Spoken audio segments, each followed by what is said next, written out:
Los sueños como realización del deseo. Freud tenía una hija llamada Ana de 19 meses, la cual un día que estaba enferma no recibió alimento durante todo un día.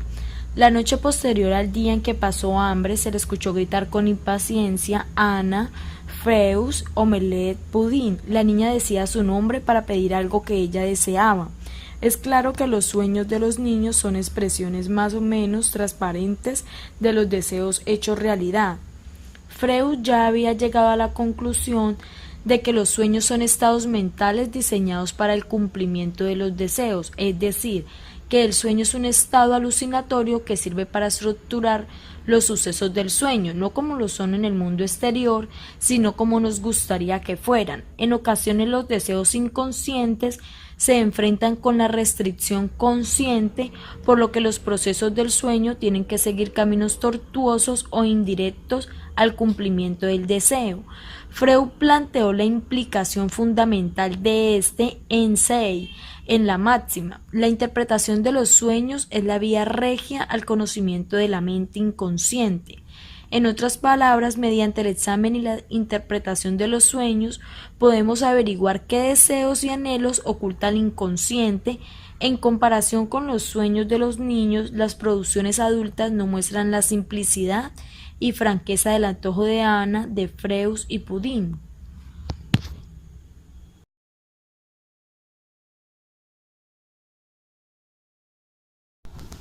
Fuentes personales: los sueños del padre y la madre de Freud. Freud empezó un autoanálisis en el verano de 1897 y que el incidente que precipitó esta tarea fue el malestar emocional por la muerte de su padre. Inmediatamente después del funeral de su padre, Freud tuvo un sueño acerca de un anuncio que colgaba de una barbería que visitaba todos los días. El análisis dado en la interpretación de los sueños proporciona una explicación detallada. Durante la noche anterior al funeral de mi padre tuve el sueño de un anuncio impreso, letrero o cartel, en una barbería, casi como los anuncios que prohibían fumar en la sala de ferrocarril, sobre el cual aparecía: se le solicita que cierre los ojos o se le solicita que cierre un ojo. Tras el análisis, es claro que el sueño era una forma de autorreproche por no proporcionar el funeral apropiado que esperaban y deseaban los miembros de la familia. Freud sospechaba que el sueño de alguna manera estaba conectado con un sentimiento de culpa aún más profundo. Otro de los sueños de Freud indica la complejidad de las asociaciones verbales que pueden emplearse de manera defensiva para ocultar los deseos amenazadores.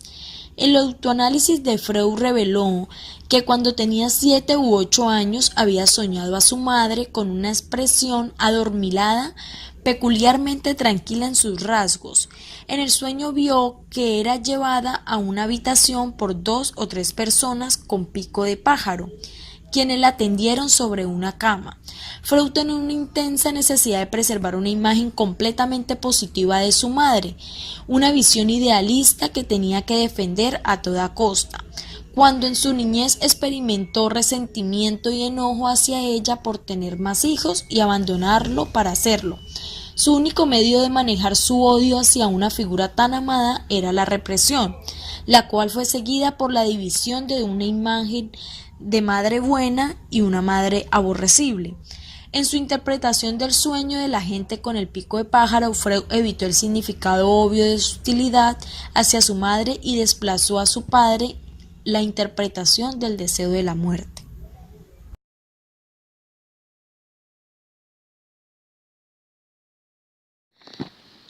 Contenido manifiesto. Es un material elaborado a partir de los deseos reprimidos mediante los distintos procesos de elaboración de las imágenes y sucesos que se imaginan mientras se duerme.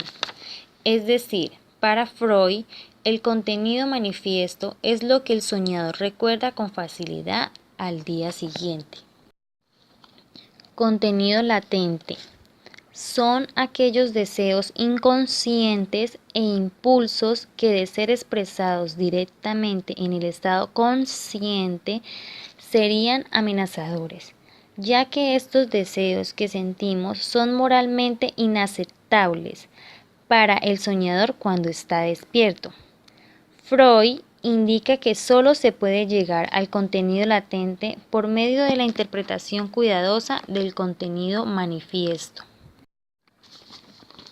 La máscara.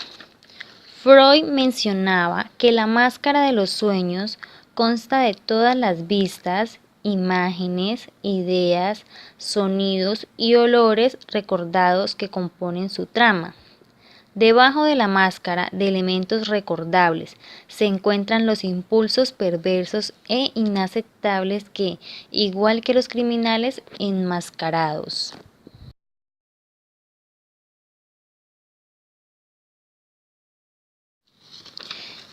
El principio de la realidad. Según Freud, este principio busca la forma en que el yo permita al sujeto posponer o sustituir dichos apetitos en función de las presiones de la realidad. Es decir, busca satisfacer de una forma segura las demandas instintivas del sujeto. Este principio necesita de los procesos secundarios o procesos como la memoria, el razonamiento, el lenguaje, con los cuales el yo toma contacto con la realidad, donde pueden hacer más efectivo y menos peligrosa la realización del deseo.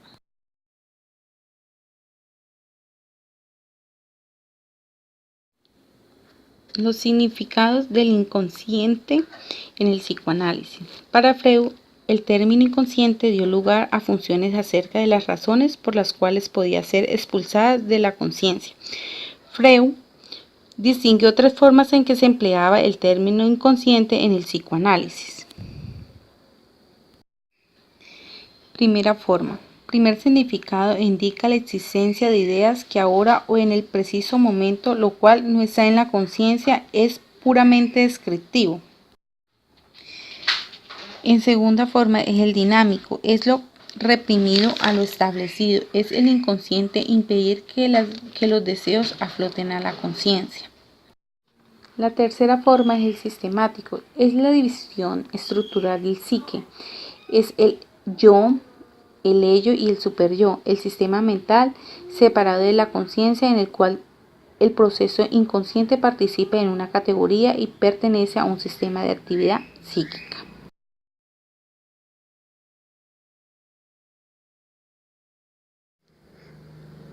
La metapsicología fue el término técnico en el cual debía usarse en los procesos psicológicos y que se entendería a partir de unos aspectos que era el descriptivo, el sistemático y el dinámico.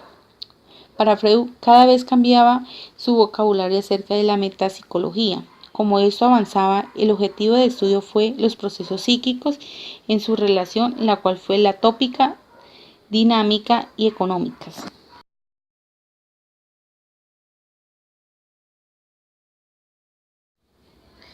En la metapsicología de la represión es la forma en que el aparato mental enfrenta los impulsos y deseos de lo que es imposible de escapar. Los impulsos exigen satisfacción y cuanto a esto se acerca, el resultado usual es el placer. Una de las condiciones para que un impulso se note a represión es su satisfacción sea al mismo tiempo placentera y desagradable. Para Freud, la represión es la expresión de un equilibrio de dos motivos, la búsqueda del placer y la evitación del displacer. Para Freud, la represión tiene dos procesos de etapa. Primera etapa es la represión primordial, es donde queda algo reprimido y no es observable. Segunda etapa, represión previamente dicha. Esta consiste en el hecho que el sistema preconsciente retira su catexia del derivado. De esa forma, la represión previamente dicha colabora con la represión primordial para asegurar que los impulsos inaceptables y las ideas asociadas permanezcan fuera del conocimiento del consciente.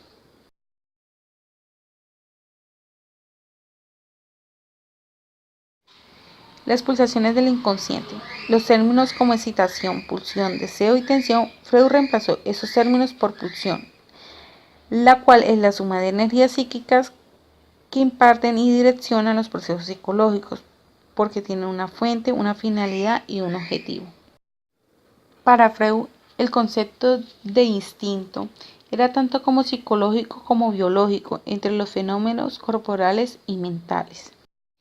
Y en el concepto de pulsión es una representación mental de una necesidad física o corporal.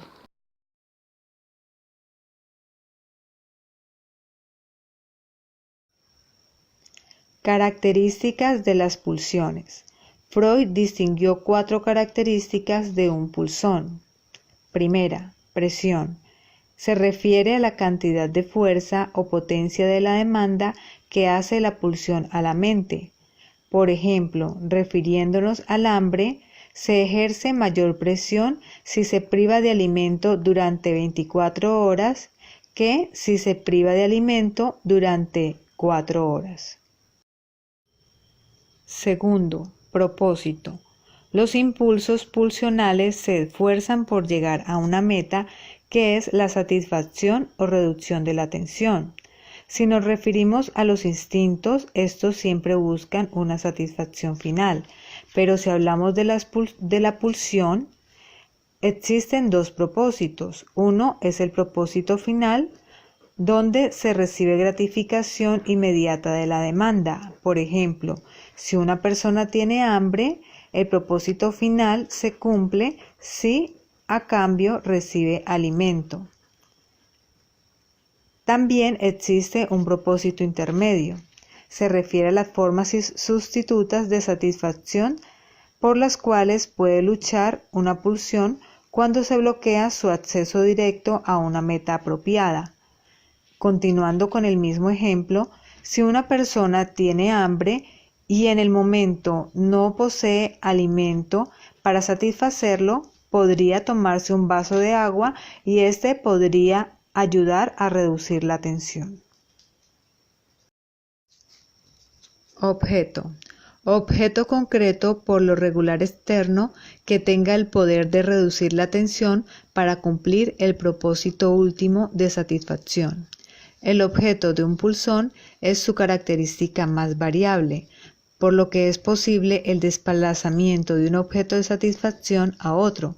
Continuando con nuestro ejemplo, el hambre, lo podemos satisfacer con un pan o también con una manzana. Estamos hablando de 2 objetos concretos que logran cumplir el propósito último de satisfacción.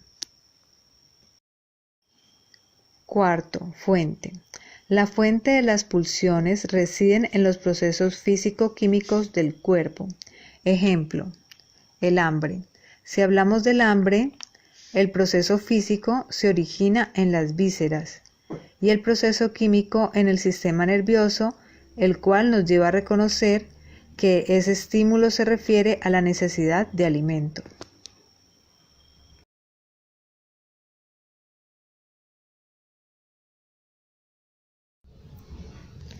Modelo estructural final de la mente. Con el libro El yo y el ello, Freud expone un modelo estructural final de la mente en el que la personalidad resulta de un compuesto cuyas diferentes partes operan hasta cierto grado como entidades psíquicas separadas que en ocasiones funcionan de manera autónoma. Se refiere al yo, el ello y el superyo. El ello es la parte más antigua y arcaica de la personalidad cuya existencia data del nacimiento. Freud lo caracterizó como un caldero lleno de excitaciones en ebullición, alimentado por las energías de los procesos orgánicos, de las pulsiones y dirigidos a una meta, la satisfacción inmediata de sus deseos. Se refiere al ello al igual que el inconsciente. El yo. En el yo recae la tarea de autopreservación. Es el brazo del aparato mental orientado a la realidad, aunque al mismo tiempo responde a las condiciones externas. Con el desarrollo del yo como parte especializada y bien organizada del ello, el principio de placer es destronado por el principio de realidad en la medida que el yo busca la manera de proporcionar al ello placeres seguros y apropiados a la realidad interna como externa. El superyo. En el proceso de internalización, donde el niño o la niña se hace parecido o parecida a su padre o madre, se internaliza, es decir, se identifica con los estándares de los padres de lo que es correcto, moral y bueno. Una agencia interna se extiende del interior para realizar de manera autónoma funciones de enjuiciamiento. En otros términos, se forma el superyo. El superyo se convierte en el depositario de la cantidad de energía que se requiere para dominar y reprimir los deseos incestuosos.